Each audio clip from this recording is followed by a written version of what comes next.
Angel Michael.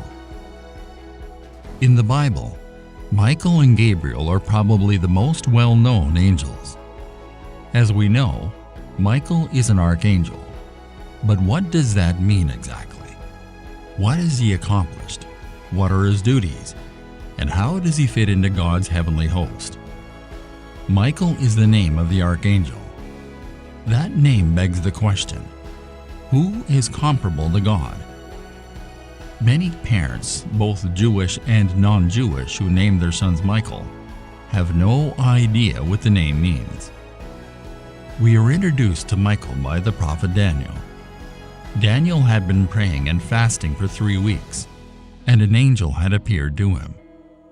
However, the angel was thwarted by a figure known as the Prince of the Kingdom of Persia, who stood in his way for 21 days, the entire time Daniel had been fasting and praying. This was clearly a high-ranking demon sent to Persia to represent the devil's kingdom and oppose God's. The angel stays with Daniel long enough to outline future events for the Jews, but then must return to fighting the Prince of Persia, and the Prince of Greece will soon join the fight too. Only Michael stands by this angel in the face of these forces. Michael might deserve the title of general, since we always see him struggling with some spiritual issue. Michael is the only one the Bible calls an archangel. The title of Michael is revealed in Jude 9. Archangel, archagalos, is a Greek word that means chief angel or chief messenger. The term archangel is not used to describe him in the Bible, but another angel refers to him as one of the chief princes. Jude verse 9. Yet Michael the archangel, when contending with the devil he disputed about the body of Moses, durst not bring against him a railing accusation. The phrase one of the chief princes implies that Michael has peers. However, if there are any other archangels, the Bible does not reveal their identities. Michael stands guard over Israel. An angel describes how the Jews' final days will unfold in Daniel's final vision. Michael, the great prince who stands guard over the sons of your people, will appear at this time. Daniel chapter 12 verse 1. Now at that time Michael, the great prince who stands guard over the sons of your people, will arise, and there will be a time of distress, such as never occurred since there was a nation until that time. And at that time, your people, everyone who is found written in the book, will be rescued. Michael is also referred to as Daniel's prince by the angel. In addition to his role as a spiritual warrior, Michael has a special job in protecting Israel. God appointed Michael as a spiritual guardian over Israel. In Daniel chapter 10 verse 21 and in chapter 12 verse 1, he is said to be the prince of that nation. As we read ancient and modern history, I believe we see the hand of Michael defending Israel. Although the Bible doesn't specify what standing guard entails, it's clear that Michael has special responsibilities for Israel. Michael directly opposes Satan. In addition to the Old Testament references, Michael is mentioned in the New Testament as well. The 9th verse of the little book of Jude specifically refers to Michael as an archangel and recounts his battle with Lucifer over Moses' body. Michael triumphed thanks to the Lord's assistance. According to Jude, Michael did not have the audacity to pronounce a railing judgment. The Greek word for railing is often translated blasphemous or defaming against the devil. What he does say is interesting enough to merit its own fact.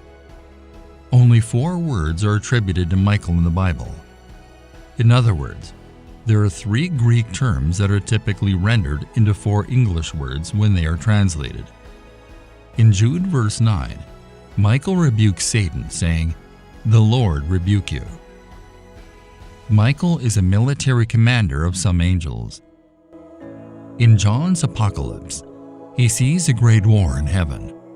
He sees a great battle in heaven between Michael and his angels and the dragon, Satan and his angels.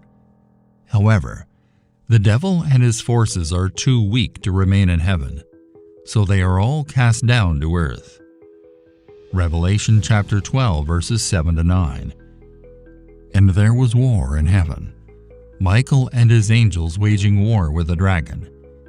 The dragon and his angels waged war, and they did not prevail, and there was no longer a place found for them in heaven. And the great dragon was thrown down, the serpent of old, who is called the devil and Satan, who deceives the whole world. He was thrown down to the earth, and his angels were thrown down with him.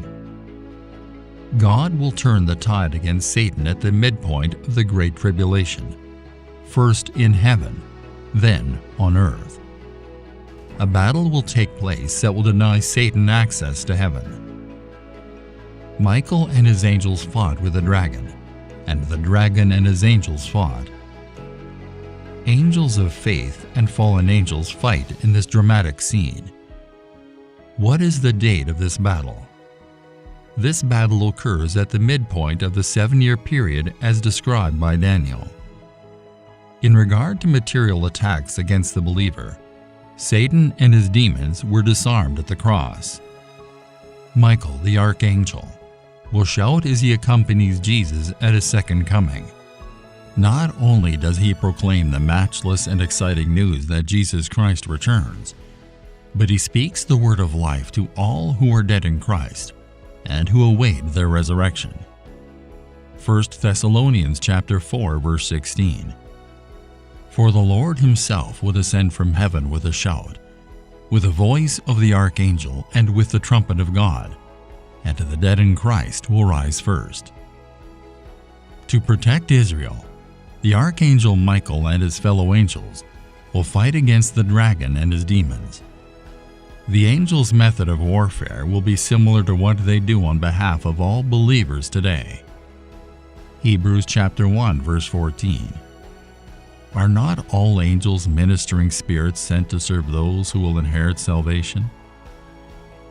As Michael fought on Daniel's behalf against demons in the Old Testament era, angels fight for believers today and will fight for Israel in the tribulation to come. Despite the devil's fury, he and his demons will not triumph.